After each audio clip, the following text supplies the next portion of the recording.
Ever wondered why your grocery bill keeps climbing up each year? Well, folks, it's all down to something called food inflation. In simple terms, food inflation is the rate at which the cost of food products increases over time. It's like a sneaky little gremlin that nibbles away at your wallet, making your favorite fruits, veggies, and staples costlier each year. And it's not just about paying a few extra cents for your apples. Food inflation is a complex issue with multiple driving factors. So what exactly causes food prices to inflate? Well, let's unravel this together. One of the major culprits is increased production costs. When the cost of seeds, fertilizers, and machinery rise, farmers have to pass on these costs to consumers to maintain their profit margins. Next up, we can't overlook the role of changing weather patterns. Unpredictable weather can lead to crop failures, reducing supply and driving up prices. Then there's the issue of global supply chains. When these are disrupted, as we've seen in recent years, it can cause a significant rise in food prices. Lastly, we need to consider government policies. Tariffs, quotas, and subsidies can all influence the cost of food.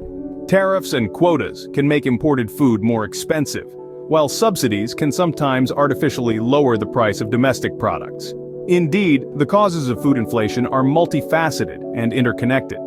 The effects of food inflation ripple beyond just your grocery bill. When food prices surge, the impact reverberates throughout the economy. It's like tossing a stone into a pond. The ripples spread out, touching every part.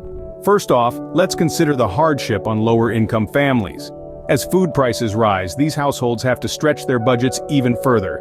Each grocery trip becomes a balancing act, a challenge to put enough food on the table without breaking the bank.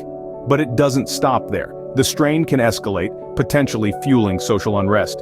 When basic necessities like food become unaffordable, dissatisfaction grows. This can lead to protests, strikes, and in extreme cases even riots. In essence, food inflation isn't just about shelling out a few extra pennies at the supermarket. It's a complex issue with implications that stretch across society. The consequences of food inflation are far-reaching and impactful. But what if there was a way to cushion yourself against these rising costs? Enter the concept of home gardening. This isn't merely a hobby, but a practical, sustainable alternative that can help you weather the storm of food inflation. Imagine having fresh, organic vegetables right at your doorstep, grown at a fraction of the cost. Not only do you save money, but you also contribute to a greener planet. Growing your own food could be a game changer in the face of rising food prices. So, to sum it all up, food inflation is a rising concern, driven by various factors and having far-reaching effects. A potential solution: home gardening offers a sustainable and economical approach. Understanding food inflation and considering alternatives like home gardening can help us navigate these challenging times.